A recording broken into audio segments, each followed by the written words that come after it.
Bonjour, Éric Lebihan, je suis le secrétaire général du SNFAR. On va pouvoir commencer. Merci à tous d'être venus à cette conférence de presse à propos de la grève des praticiens hospitaliers qui démarre aujourd'hui. Donc, nous avons Anne Verneuil qui est présidente du SNFAR, Christophe Prudhomme pour l'UFNIT CGT, Patrick Peloux pour la MUF et Hervé Pichon pour le SNMHFO. Je vais modérer par le chat. Donc, si vous voulez bien poser vos questions et en mettant pour quel média vous intervenez sur le chat. Et moi, je me chargerai de distribuer la parole. Et on va commencer par une présentation de notre mouvement. Je vais laisser Anne Vernet prendre la parole en premier, si ça vous convient. Anne. Pardon. Bonjour à tous. Merci vraiment à tous d'être là et d'être nombreux. On a eu beaucoup de retours des médias sur ce mouvement. Je vous remercie de prêter une attention à notre cause. On va faire une présentation à plusieurs voix, hein, bien sûr. Donc, on s'est un petit peu réparti les rôles. Vous savez très bien que l'hôpital public va mal et va de plus en plus mal et souffre d'un problème d'attractivité qui fait qu'on s'inscrit dans des pénuries de soignants, que ce soit des médecins ou des personnels paramédicaux, avec des chiffres de vacances de postes chez les praticiens hospitaliers qui sont de plus en plus affolants et qui font que on travaille avec moins de personnel. Donc, soit on soigne plus de patients, soit on les soigne les mêmes, mais on bâcle le travail.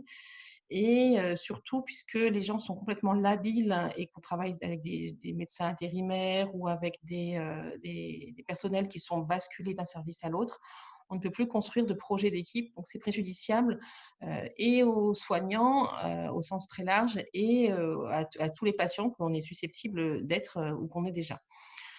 Alors, dans ce cadre-là, il y a la crise sanitaire qui est arrivée dessus et il y avait depuis très, très longtemps une demande des syndicats d'être attractifs pour les jeunes. Les jeunes, en fait, ne restent pas à l'hôpital public. Ils y viennent des fois 2 ou 3 ans et puis après, ils s'en vont, ils ne prennent pas de poste, ils ne s'engagent absolument pas sur des postes de titulaires et donc ne donnent pas du tout de vision à long terme pour les équipes et pour l'hôpital.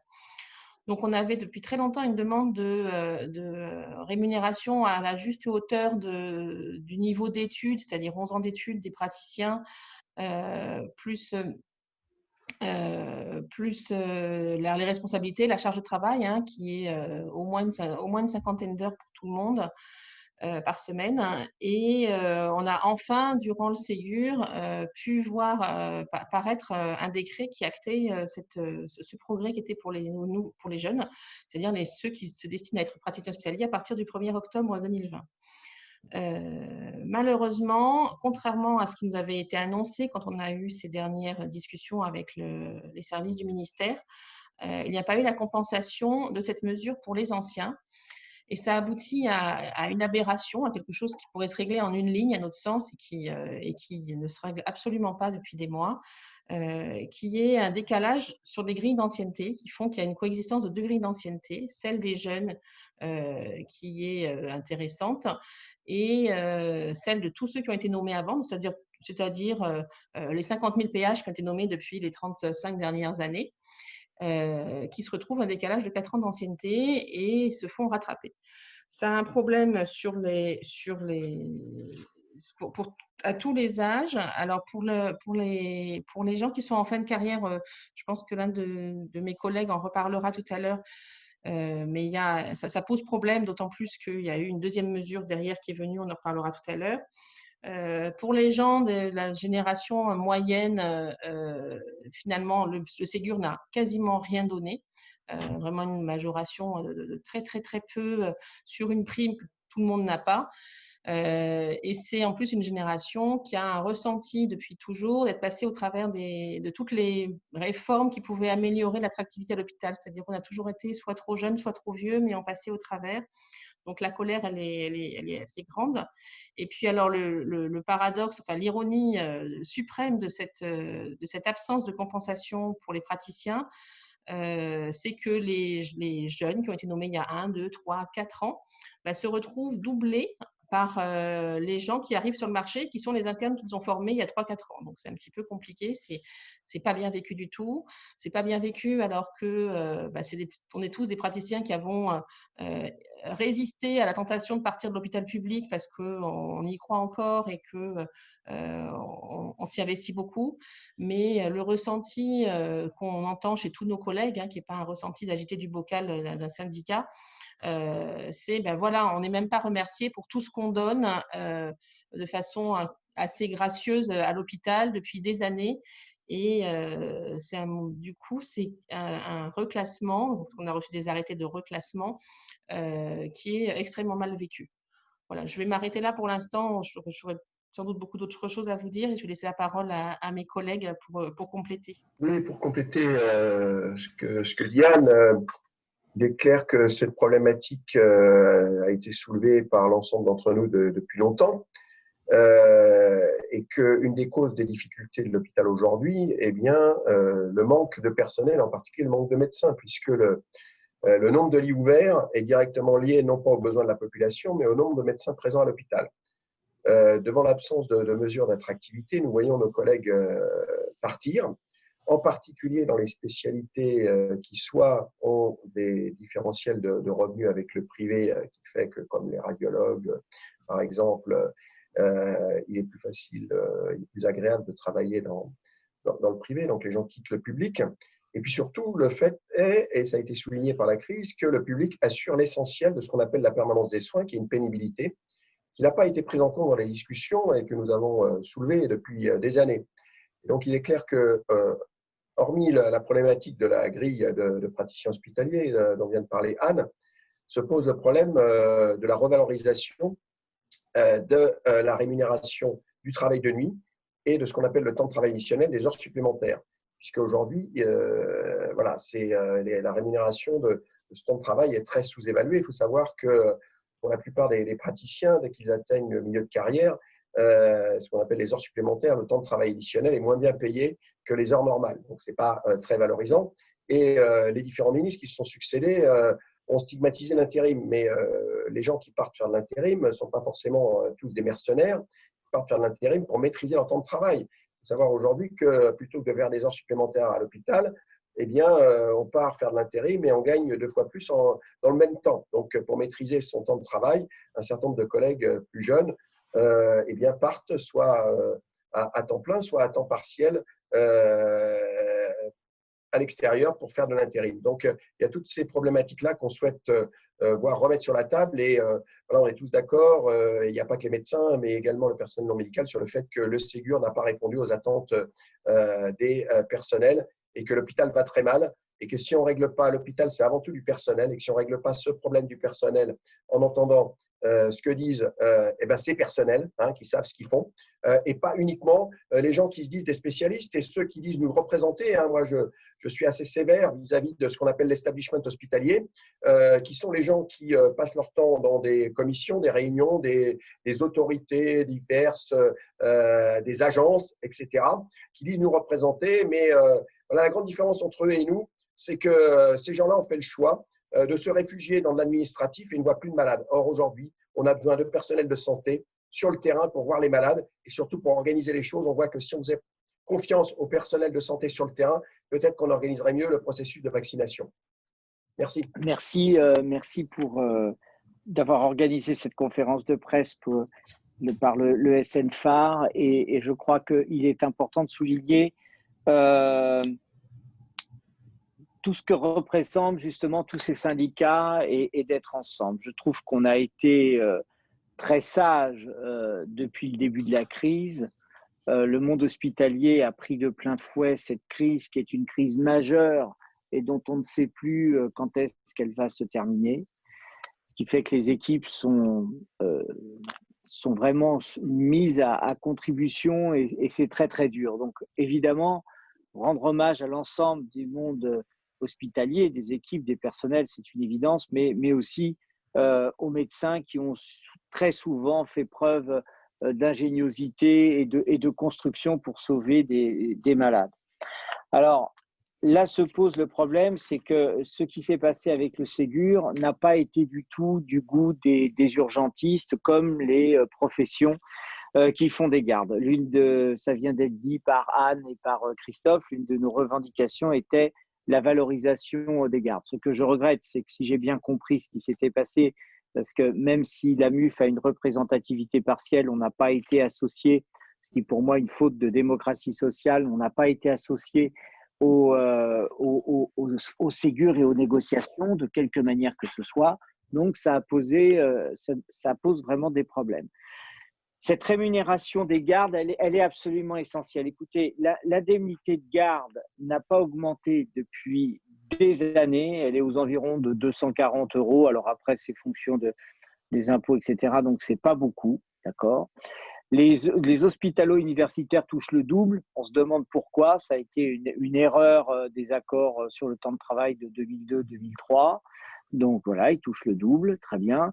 Et on s'est fait rattraper par les médecins libéraux, puisque nous, on les voit au niveau des régulations du SAMU, ils viennent et ils font leur garde, souvent payés 5C de l'heure, et c'est très souvent défiscalisé avec d'autres avantages de primes annexes. Ce qui fait que des fois, vous avez, c'est le cas au niveau du SAMU, puisque c'est là où on est confronté avec la médecine libérale, et ça, c'est très bien, je suis très content pour ça, je suis très content pour eux et leurs syndicats qui ont négocié ça. Mais donc, du coup, vous en avez d'un côté de la barrière qui touche 1500, voire plus de gardes, et puis les PH qui sont avec leur rémunération plus le temps de travail. Donc, ça fait des écarts énormes. Écart qui est majoré, parce que contrairement à ce que dit le gouvernement, et aux mesures qui ont été prises, l'intérim flambe. Bon, j'étais de garde cette nuit au SAMU de Paris. Il y a un de mes collègues qui m'a dit ah bah écoute, là je viens, mais avant-hier, tu comprends, c'est difficile pour moi parce qu'il n'est pas encore PH, il est juste contractuel. Il fait de l'intérim et il fait des rémunérations de 1500, 1800 € aux urgences. Alors évidemment, si vous voulez, il y a une spirale infernale parce que c'est des endroits où il n'y a plus de médecins. C'est pas attractif, il n'y a plus de médecins, donc d'un coup, il y a un dumping social et financier qui est considérable. Donc du coup, toute la pyramide est en train de s'écrouler. C'est pour ça que, si vous voulez, il y a vraiment une urgence à comprendre que la rémunération des gardes, du temps de travail, la reconnaissance que disaient Christophe Prudhomme et Anne est vraiment important. Et je termine par là parce que ça fait écho et je suis totalement en accord avec ce qu'a dit Anne et Christophe Prudhomme, et je sais évidemment en gros ce que vont dire les autres, donc on est tous d'accord. Bon, écoutez, ce reclassement, ça sape le moral à tout le monde, d'accord ? Parce que ce qu'il faut ajouter, c'est qu'il y en a qui avaient commencé leur échelle, qui se retrouvent, qui redescendent, évidemment, puisque tout le monde descend, et les jeunes générations qui sont valorisées arrivent à égalité. Donc ça, c'est quelque chose qui est inadmissible. Et évidemment, il y a des générations les plus anciennes qui n'arriveront plus au dernier échelon du PH, d'accord ? Alors même si ça coûte, si c'est pas une grande différence financière, vous le savez comme moi, ça a des conséquences quand vous allez négocier quelque chose à la banque ou chez l'assureur ou des prêts à la consommation où on vous dit ah ben vous n'atteindrez jamais l'échelon. Et ça marque socialement, voyez. Et ça c'est quelque chose qui est absolument horrible. Donc c'est pour ça que nous on s'associe à cette grève, on va monter en puissance. J'insiste parce que ce qu'a dit le communiqué du SNFAR ce matin est juste. On continue à bosser parce qu'il y a la crise. Donc vraiment, ne nous prenez pas pour plus bêtes qu'on est. C'est juste qu'on a le sens des responsabilités parce qu'il faut vacciner la population. C'est encore les médecins hospitaliers qui s'y mettent largement, d'accord ? Bon, on fait le boulot, mais il y a vraiment qu'ils entendent et que le gouvernement entende ces revendications qui sont totalement légitimes socialement et qui vont vers l'égalité entre salariés et médecins. Merci. Nous, au SNMHFO, on peut confirmer ce qui vient d'être dit précédemment. Et je crois qu'il faut effectivement insister que cette histoire de reclassement, c'était effectivement un grand coup sur le moral des praticiens hospitaliers qui est tombé là au début du mois d'octobre, parce qu'il y avait eu beaucoup d'espoir dans les annonces qui avaient été faites durant l'été. Et on est très, très content que les jeunes collègues soient revalorisés pour rentrer plus vite et plus fort dans la carrière, parce qu'on a besoin des jeunes collègues. Moi, je suis chirurgien orthopédie, j'ai 52 ans. Au dernier départ, nous sommes 4 dans l'établissement où je travaillais. Au dernier départ de notre collègue de 50 ans, on a embauché quelqu'un de 69 ans. Alors, il est tout à fait compétent, il est tout à fait capable de travailler, il est motivé, il a tout ça, mais il y a un moment où le système il peut pas continuer, donc il faut qu'on fasse rentrer les jeunes et on a été très très content que les jeunes puissent rentrer plus vite et plus fort. Par contre, c'est totalement effectivement insupportable pour ceux qui sont dans la tranche entre 45 et 55 ans, à qui on a annoncé qu'il y a une nouvelle grille qui allait arriver et qui voient très très bien que cette nouvelle grille, malheureusement, ils n'y auront pas accès. Donc c'est un coup de massue qui est effectivement énorme et très important. Et c'est un coup de massue qui a été, dans l'établissement où je travaille, relevé par notre CME, qui a été remonté au niveau national au niveau des conférences nationales de présidents de CME. Et on a un petit peu de mal à comprendre le courrier du ministre qui est arrivé une demi-heure avant cette conférence de presse. Là aussi, il y a une communication qui est très très bien organisée. Nous, on a plus de mal. C'est compliqué pour des praticiens hospitaliers de faire la grève à l'hôpital. Vous voyez qu'on est deux dans le bureau parce qu'on a été travailler un petit peu avant, qu'on va travailler un peu après et qu'on a les masques sur le visage. Qu'on n'a pas vraiment la possibilité, enfin en tout cas nous, bien qu'on soit un syndicat de médecins, on n'a pas le fichier des adresses mail de l'ensemble des praticiens de France et donc nous, on ne peut pas réadresser à tous les praticiens hospitaliers de France les contre-argumentations lorsque le CNG, par sa cellule communication, nous envoie des arguments. Donc on est très nombreux dans l'établissement à avoir posé 1 heure de grève aujourd'hui, parce que poser une journée de grève, c'est compliqué, mais on est très nombreux à avoir posé un jour de grève. On est très heureux que les entrées de carrière soient revalorisées, mais malheureusement, ce n'est pas le choc d'attractivité qui était attendu.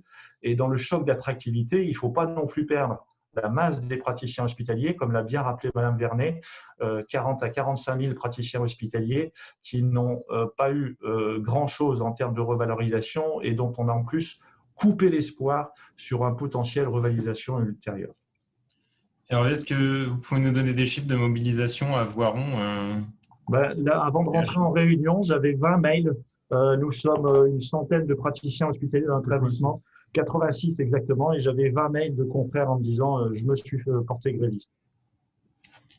Bonjour, je voudrais juste ajouter un petit commentaire d'après ce qu'il vient de dire le Dr Pelou concernant les astreintes encore, c'est même pas les gardes. Parce que nous, moi je suis chirurgien digestif et mon collègue orthopédiste, vous savez mieux qui que ce soit, et le lendemain, il n'y a pas de récupération de garde. L'énumération, je ne vous parle pas parce qu'on continue le lendemain à faire soit le programme opératoire, soit les consultes, comme rien n'était. Ce n'est pas pris en compte pour le calcul de la retraite, ces heures travaillées pendant les astreintes.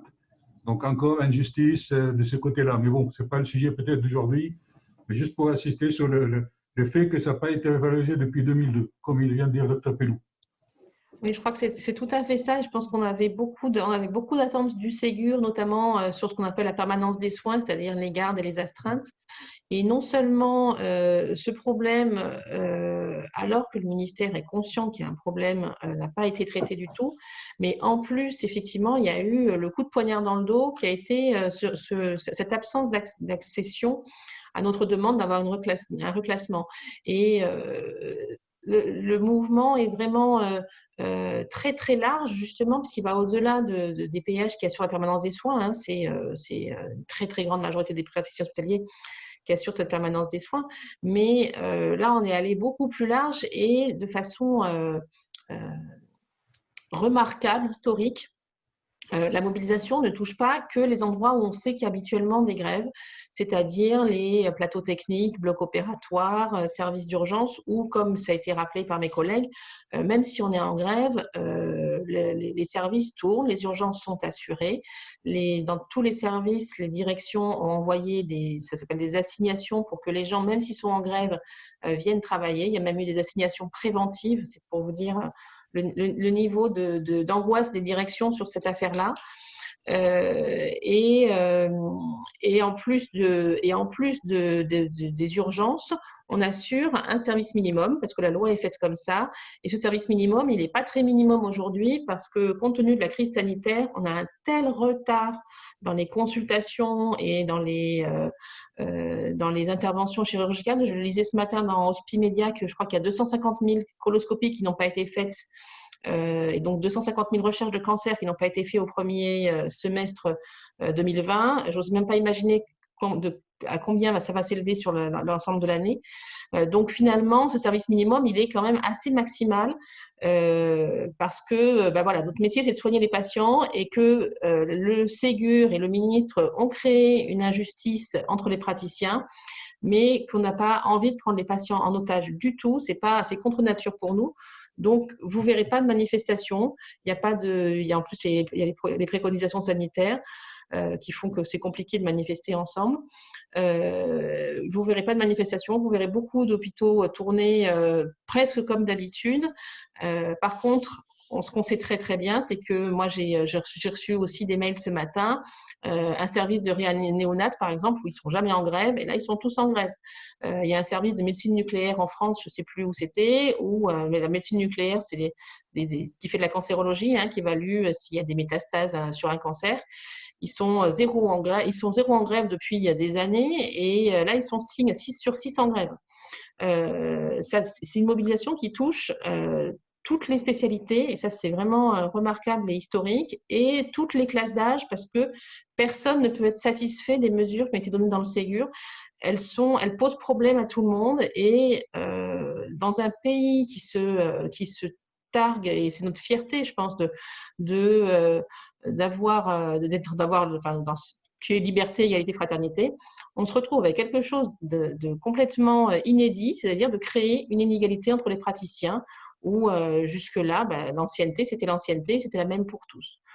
Donc oui, la mobilisation, elle est vraiment très, très large, et elle n'est pas forcément très visible, mais nous, on a des statistiques. 80% sur une enquête qu'on a faite en 3 jours au début décembre, fin novembre, début décembre. On a 6 000 réponses en 3 jours sur 50 000 praticiens. Vous imaginez, comme avec les problèmes d'adressage mail qui viennent d'être évoqués, ce que ça veut dire. Et 80% des gens qui sont mécontents de la façon dont se passe ce reclassement. Donc, voilà, je suis en train de recevoir des mails, je suis désolée, ça fait du bruit. Voilà, on a encore 50% dans le service d'Anapat chez moi. Voilà. Donc, grosse colère, grosse mobilisation, peut-être pas très, très visible si on va dans un hôpital, mais un ressenti et puis des remontées avec, je pense que mes collègues présidents de syndicats diront la même chose, des remontées de praticiens avec des mails, des questions, des colères exprimées qui sont énormes. Oui, bonjour. Martin Dumas-Primbaud pour le quotidien du médecin. Est-ce que vous m'entendez? Oui. Bonjour. Une question sur la mobilisation et sur en fait les modalités de mobilisation. Pour déclencher une grève comme ça, il faut que dans chaque hôpital, il y ait un préavis de grève qui soit déposé. Et dans ce cas, à quel moment interviennent en fait les assignations pour travailler dont a fait écho le docteur Vernet. Et si c'est comme ça que ça se passe, donc s'il y a bien un préavis de grève, est-ce que vous savez combien de préavis de grève ont été déposés à l'hôpital aujourd'hui? Moi, je vais répondre à cette question. En fait, le SNFAR et les autres organisations aussi ont déposé des préavis. Le préavis du SNFAR concerne tous les médecins hospitaliers, quel que soit leur statut et leur spécialité, et dans tous les hôpitaux de France. Voilà. Donc, tous les médecins hospitaliers. Donc, il n'y a pas de préavis par hôpital. Voilà. Par contre, sur le problème des assignations, c'est chaque direction qui décide en principe en accord avec les représentants des services, à quel niveau va être le service minimum, et on voit des assignations.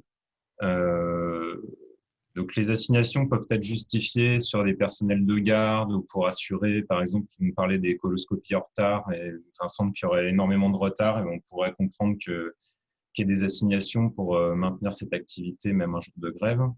Il peut y avoir quand même des assignations abusives, et ça, on a des remontées à chaque grève sur des personnels grévistes qui sont assignés alors que d'autres ne sont pas grévistes mais ne sont pas au planning, ou sur des activités qui clairement ne relèvent pas du service minimum.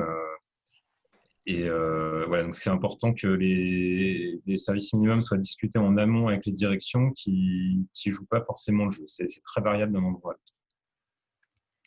Et j'ajouterais, pour finir, que les assignations sont censées être remises en main propre aux médecins et que là encore, on joue sur le sens de responsabilité des médecins et qu'en pratique, c'est souvent un simple mail ou un simple mot déposé dans la case et que la forme légale de ces assignations n'est souvent pas respectée parce qu'on sait que les médecins vont pas jouer à celui qui a pas reçu l'assignation à cause de leur sens des responsabilités. Voilà, donc ça, c'est sûr que pour le retentissement de nos mouvements, ça réduit la portée. La première question sur le taux national de grévistes, alors non, on ne l'a pas.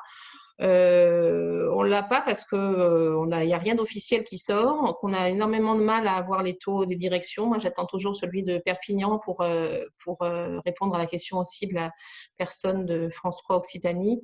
Je l'ai demandé ce matin, mais habituellement, je n'ai pas de réponse, donc j'ai peur de ne pas avoir beaucoup de réponses.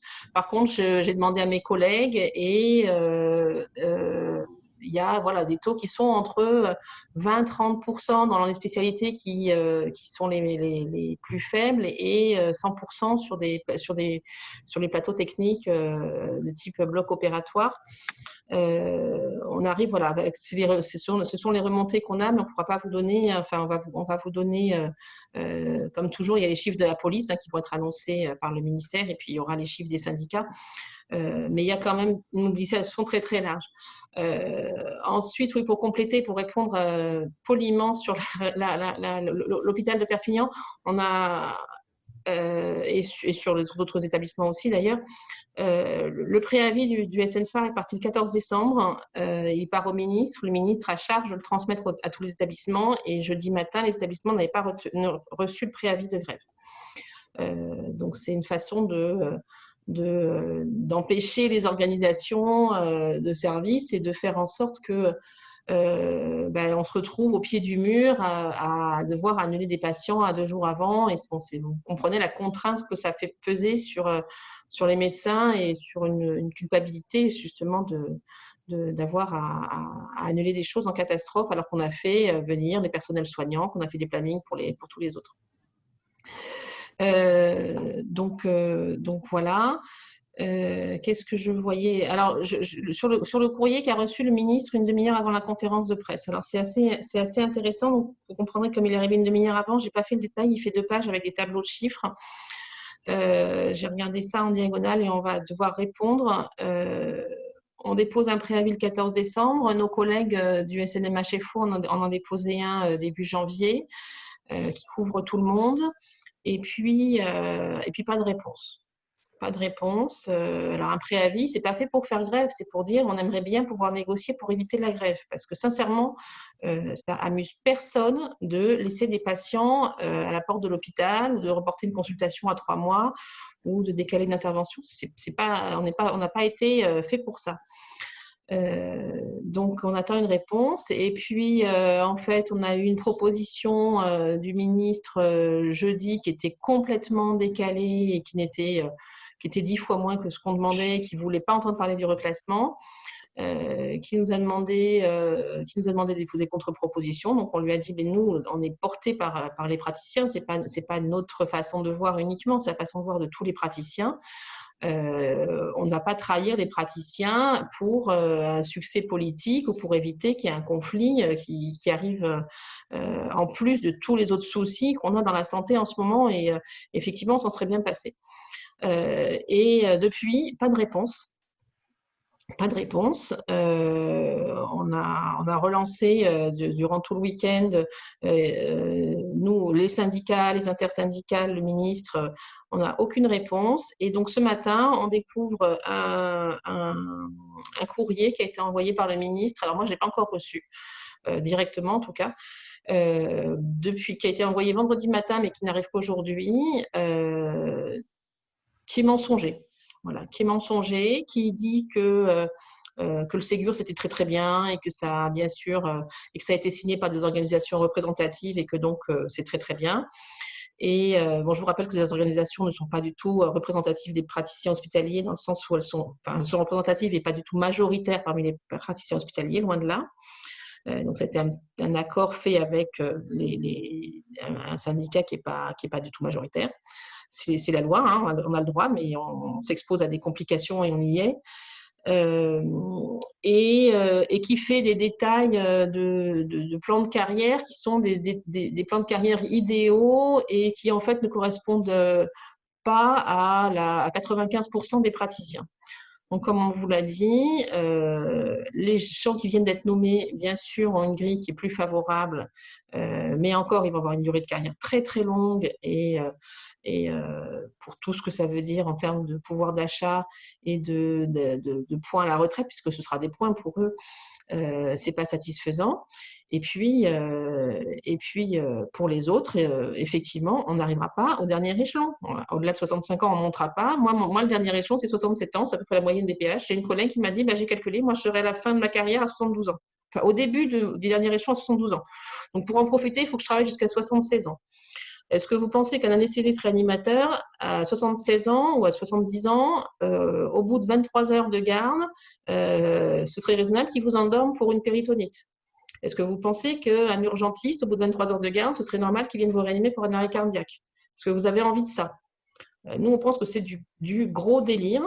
Et en plus, véhiculer un message comme quoi le Ségur avantage les gens alors que la très très large majorité des gens ne le sont pas, voilà, c'est une réponse indirecte du ministre et pas une réponse au syndicat, et en plus qui est faite peut-être pour décourager les gens de faire grève, et c'est pas bien, quoi, c'est pas bien, c'est pas honnête, c'est pas honnête. Le ministre est un ancien syndicaliste. Je sais pas, nous on est des syndicats propres, en tout cas, on n'est pas des syndicats qui faisant du mensonge. Est-ce que c'est le fait de faire de la politique qui oblige à faire des mensonges? Je ne sais pas, mais on ne peut pas mépriser comme ça et continuer à mépriser comme ça les praticiens. Ils sont tous en train de partir, et quand je vous dis qu'ils sont tous en train de partir, c'est toutes les semaines on apprend que quelqu'un s'en va, et pas forcément un jeune. Il y a des jeunes, on ne sait pas comment on va les retenir, mais il y a des gens qui partent à 40, 45, 50, 55 ans. Et on se dit comment on va faire tenir le planning. J'ajouterais un petit détail technique sur le fait d'atteindre le dernier échelon à 72 ans, c'est qu'en fait, on ne l'atteint jamais, puisqu'à partir de 65 ans, on est en prolongation de l'activité et on gagne plus d'ancienneté. Donc, quelqu'un qui aurait le dernier échelon à 70 ans, en fait, ne l'atteindrait jamais, par définition. Si je peux ajouter quelque chose, c'est concernant les pharmaciens, c'est une question judicieuse là, de l'APM. Évidemment, vous imaginez bien qu'on ne va pas retarder la vaccination et les programmes de vaccination. Moi, j'ai quitté ma garde à 8 heures ce matin. Absolument tous les médecins du SAMU de Paris, là, il y en avait à peu près une vingtaine qui arrivaient pour faire la journée. Ils soutenaient tous ce mouvement, tous. Mais comme disaient Anne et Eric, c'est difficile pour eux d'aller vers la grève actuellement, parce que à chaque fois, on fait, même s'il n'y a pas un métier au-dessus d'un autre, voilà, il y a des priorités, et les collègues soutiennent totalement ce qu'on dit et ce qu'on fait, dont les pharmaciens qui mettent à disposition les vaccins, bien sûr. Il y a une question sur l'effet du Ségur sur les hôpitaux et sur l'hôpital de Perpignan, là où je suis. Donc, je réponds pour Perpignan. L'effet, c'est 0. Aucun effet. Je vous laisse Patrick, Christophe, Hervé, je ne sais plus le prénom de son voisin. Aucun effet. Et je rajoute, parce qu'il y a nos deux collègues orthopédistes et viscérales qui ont parlé tout à l'heure, c'est dévastateur dans la chirurgie. Et je vous le dis comme je le pense, à l'Assistance publique Hôpitaux de Paris, on est en train d'abandonner l'orthopédie au profit des cliniques. Et on ne peut pas en vouloir aux orthopédistes parce qu'ils travaillent dans des conditions qui sont souvent difficiles, avec pas forcément les moyens qu'ils ont. Et donc, évidemment, il y a une spirale infernale entre le manque des anesthésistes, le manque des chirurgiens. Et je suis vraiment très inquiet pour la prise en charge des malades en urgence en chirurgie. Vraiment très inquiet. Et il faut écouter ce qu'a dit mon collègue, ce qui est très vrai. La problématique des astreintes est vraiment un sujet. C'est-à-dire que là, en fait, réfléchissez juste un instant que ce qu'on est en train de vous dire sur la permanence des soins, sur le système de garde et d'astreinte, on parle à peu près de 70% du temps, puisqu'il faut mettre à la fois les gardes qui commencent vers 17-18 heures jusqu'à 8-9 heures du matin, les week-ends, les jours fériés, 70% du temps, en fait, eh bien, en effet, il n'est pas, on fait un travail qui n'est pas reconnu dans la retraite. Et ça, c'est absolument terrible. Oui, c'est Christophe Prudhomme, si je peux dire un mot, parce que je retourne travailler, c'est de replacer tout ça dans le contexte. Comme je le disais Anne, notre mouvement montre l'échec du Ségur, un échec global, pas que pour nous médecins, mais vous voyez que, y compris les signataires du Ségur, demain, la CFDT engage un mouvement de grève pour les exclus du Ségur.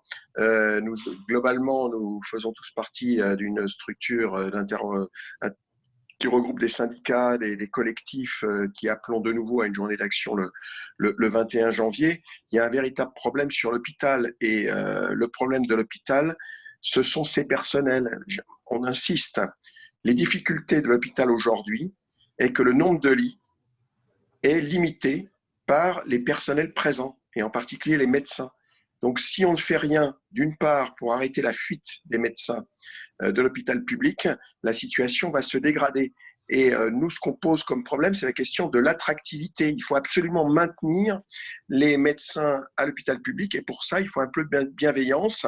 Et le courrier du ministre d'aujourd'hui est une catastrophe parce que une absence totale d'autocritique sur cet échec du Ségur. On poursuit. Il nous a fait un courrier explicatif en disant que c'est fantastique ce qui est proposé. Or là, nous sommes quand même suffisamment représentatifs pour dire que non, ça ne va pas. Et ce qu'on demande aujourd'hui, c'est de pouvoir se rasseoir autour de la table pour discuter des vrais problèmes, ce qui n'a pas été fait jusqu'à présent. Il y a un déficit majeur de dialogue social avec ce gouvernement. Et M. Véran, qui est particulièrement autoritaire et qui accepte peu la contradiction, est en train de se braquer et nous a envoyé un courrier qui est finalement une fin de non-recevoir. Voilà, donc c'est pas acceptable. Merci. Oui, c'est Sam Cotera. Je voudrais confirmer ce qu'il vient de dire mon collègue, encore une fois, le docteur Pelou. On a aussi également des départs à la retraite à 55 ans, pas à la retraite, excusez-moi, quitter l'hôpital public pour le privé à 55 ans. On a des fuites des PH dans tous les services. Au niveau des opérations chirurgicales, retard estimé à 700 interventions chirurgicales dans le centre qu'on exerce. Et ça ne va pas s'arranger malheureusement. Le manque cruel de lits qu'on souffrait même avant Covid, ça continue et j'ai l'impression qu'on n'a pas profité de cette crise pour régler ce problème de lits d'aval dans tous les secteurs.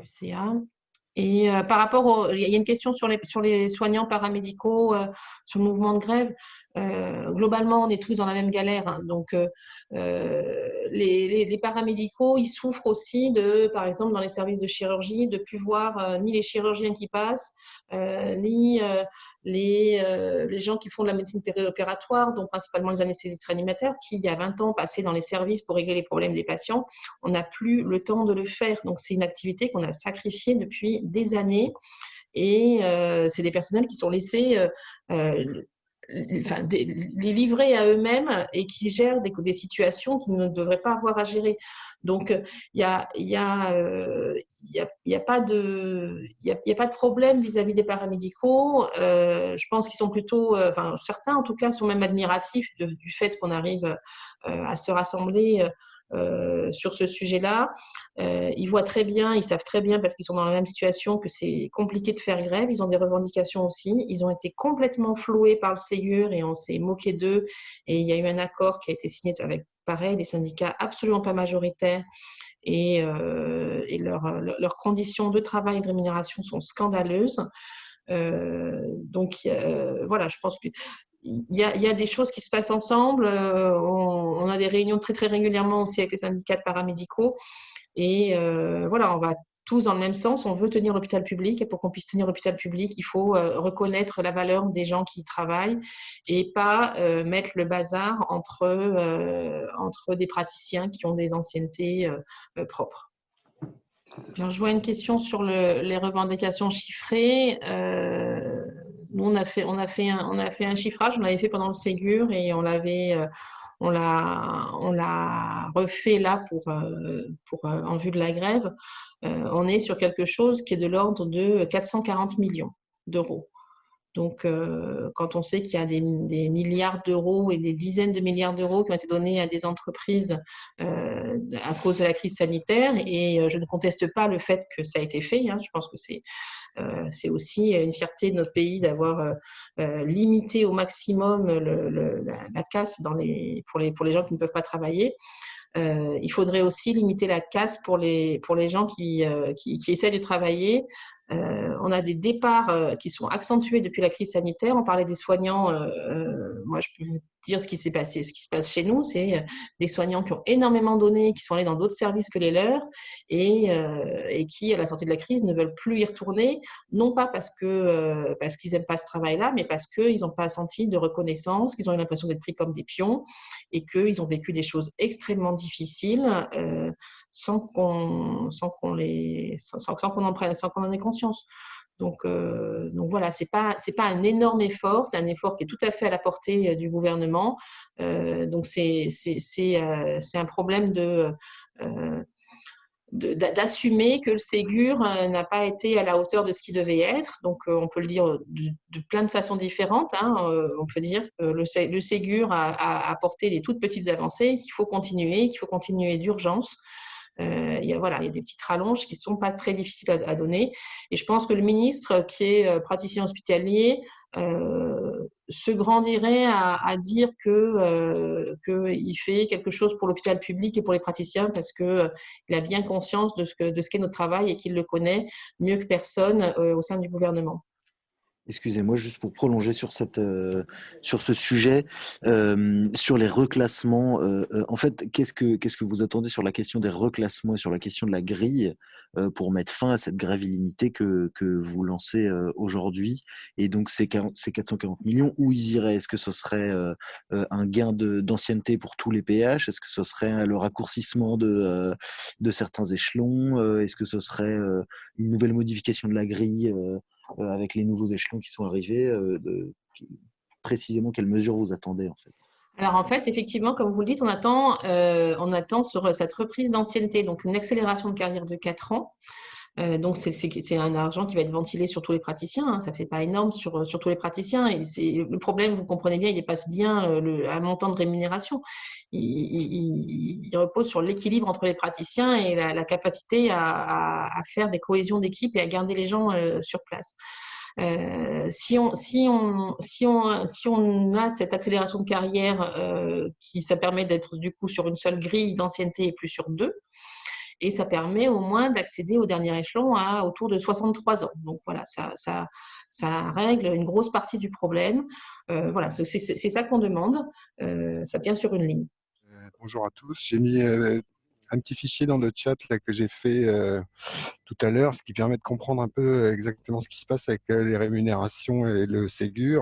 En fait, il y a plusieurs négociations qui se sont impactées les unes avec les autres, et ce qui en ressort, c'est que ça crée des distorsions dans la grille salariale, et c'est ça qui est très gênant. C'est-à-dire qu'il y a une partie des praticiens hospitaliers, probablement les plus nombreux, qui ont des revalorisations qui sont très faibles après Ségur, qui ne compensent pas du tout l'augmentation du coût de la vie depuis 20 ans et une grille salariale qui n'avait pas bougé non plus depuis 20 ans. En dehors des histoires de primes d'exercice public exclusif, la grille était quasiment restée stable depuis 20 ans. Donc en fait, on avait une perte de pouvoir d'achat d'entre 20 et 25% depuis 20 ans, et le Ségur ne rattrape pas ça avec des augmentations qui sont de l'ordre de 5% pour les 45-55 ans et 9% pour les 32 ans, 45 ans. Les seuls qui gagnent de l'argent avec le Ségur, c'est les plus anciens, à condition de pouvoir accéder au dernier échelon, qui là représente une augmentation majeure. Mais le problème du dernier échelon, c'est qu'on y accède à l'âge d'environ 66 ans, c'est-à-dire au-delà de l'âge de la retraite. Et les autres qui gagnent aussi pour le Ségur, ce sont ceux qui ne sont pas encore nommés PH aujourd'hui et qui vont l'être dans les mois à venir. Voilà. Donc vous verrez en pièce jointe le document, et je pense qu'on peut en tirer quelque chose. Oui, je voudrais peut-être compléter, je vais raconter une anecdote sur les rémunérations, parce que je crois que on a fait le choix du public et pas du privé. Il y a des questions sur le privé aussi. Il n'y a pas de jalousie par rapport aux rémunérations d'établissements où les conditions d'exercice sont différentes. Mais clairement, nous, si on allait travailler dans le privé, on serait payé 3 fois plus. L'anecdote, c'est j'ai eu dans ma maison un problème de toit qui n'était pas urgent, et puis nos voisins qui, donc, du coup, sont dans le secteur privé, nous envoient leur couvreur, et le couvreur arrive en disant « Mais dis donc, il paraît que vous êtes des grands pontes de la médecine. » Alors, je dis « Bah non, non, enfin, on est des praticiens, on travaille à l'hôpital de Perpignan, c'est tout. Hein. Oui, oui, et puis il paraît que vous allez au ministère, etc. » Bon. Et ils nous envoient un devis, je vous le promets, je leur ai dit, mais vous vous rendez compte, ça fait 3 mois de salaire. Et ces gens-là qui faisaient des devis à la tête du client, c'est évident, ont une image du médecin hospitalier comme, enfin, je ne dis pas que c'est tout le monde, hein, mais qui n'est pas du tout à la hauteur de ce qu'on gagne par rapport à ce qu'on travaille. Voilà. Donc, la demande, ce n'est pas un problème uniquement de salaire, je le redis, hein, c'est un problème d'égalité entre les praticiens, de praticiens, de jeunes qui s'en vont parce qu'ils sentent qu'il y a un mépris permanent. Et cette histoire de reclassement, c'est la goutte qui fait déborder le vase et qui met tous les praticiens hospitaliers en colère, toute spécialité, toute classe d'âge, et c'est des choses qu'on ne voyait jamais avant. Je confirme tout à fait pour le Hervé Pichon, pour le SNMHFO. Les derniers échelons, on y arrive au dernier moment de notre carrière. Dans le courrier du ministre d'aujourd'hui, il prend l'exemple d'un praticien nommé avant le Ségur avec 37 ans d'ancienneté. 37 ans d'ancienneté, on passe le bac à 18 ans, on a des études généralistes pendant 3 ans, on est étudiant hospitalier pendant 3 ans, puis interne pendant 4 ans. Donc, on arrive déjà à 28. Ça, c'est à condition que vous ayez eu aucun problème de santé, aucun concours que vous ayez raté, etc. Vous rajoutez 37 ans, vous êtes à 65 ans. Donc, le dernier échelon, dans le meilleur des cas, c'est à un moment où, en théorie, vous devez prendre la retraite. Donc, on se demande aussi si dans cette affaire-là, puisque nos carrières sont des carrières publiques, si on ne veut pas à nouveau faire un test sur la réforme de la retraite qui a été arrêtée l'année dernière pour prolonger toutes les carrières publiques et vers un métier qui s'effectuerait vers l'âge de 69, 70, 71 ou 72 ans, ce qui est quand même problématique dans nos spécialités. En chirurgie ou en anesthésie, le stress est quelque chose de très très important. On sait bien qu'à 70 ans, la vue ne peut plus être la même que celle de 40 ans. C'est un exemple tout simple, mais les carrières de chirurgien ou d'anesthésiste et de bien d'autres spécialités ne sont pas prolongeables sans conséquence pour la santé des patients et des praticiens qui l'exercent. Et enfin, cette histoire de reclassement, oui, parce qu'on parle d'accélération de carrière. Certes, sur la grille, ça nous fait accélérer notre carrière, mais en pratique, moi, les 19 ans, 2 mois et 10 jours d'ancienneté, le 28 septembre 2020, je les avais. Et le 1er octobre, on me reclasse sur une grille à 16 ans d'ancienneté. Non, je les ai fait, mes années d'ancienneté, donc j'y ai le droit. Et cette accélération de carrière, elle est tout à fait normale. Pour la demande d'avoir le courrier du ministre, vous l'aurez avec le communiqué de presse qu'on fera aujourd'hui à propos de la grève. Donc, vous l'aurez à ce moment-là, parce qu'on préfère décrypter tout en même temps. Moi, éventuellement, une question assez rapide sur les chiffres de la mobilisation. Donc, vous dites que c'est assez dur à calculer. Est-ce que vous pensez pouvoir communiquer dessus dans les jours à venir en fonction des remontées de terrain que vous allez avoir? Oui, bien sûr, on va avoir des remontées là dans la journée et on communiquera, bien sûr. Mais bon, vu tout ce qu'on reçoit comme courrier depuis 6 mois, parce que vous pensez bien qu'on n'a pas décidé du jour au lendemain de lancer un mouvement de grève et qu'on a essayé de faire beaucoup de choses avant pour éviter la grève. Et vu tous les retours qu'on a sur, je vous ai parlé de l'enquête, les arrêtés de reclassement ont été contestés par milliers auprès du CNG, du Centre national de gestion, donc qui est l'instance qui décrète le reclassement, ou comme dit Patrick, le déclassement. On n'a pas de chiffre non plus sur ce qui a été fait, mais on sait qu'il y a des milliers de recours qui ont été envoyés parce que chacun a eu au moins 100 dans sa poche à mettre à la poste. il y a de toute façon une mobilisation palpable ou pas qui va être énorme. Après, tout dépend de ce que nous transmettent les directions. Hein. C'est compliqué.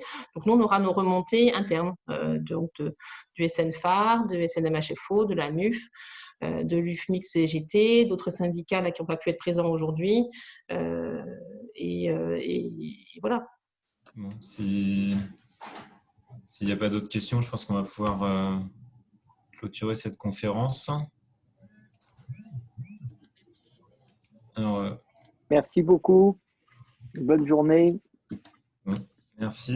À bientôt. Merci. À bientôt.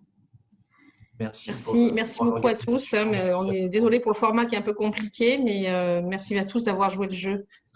Merci à vous, c'était parfait. Au revoir, merci. Merci. Le reclassement, ou comme dit Patrick, le déclassement.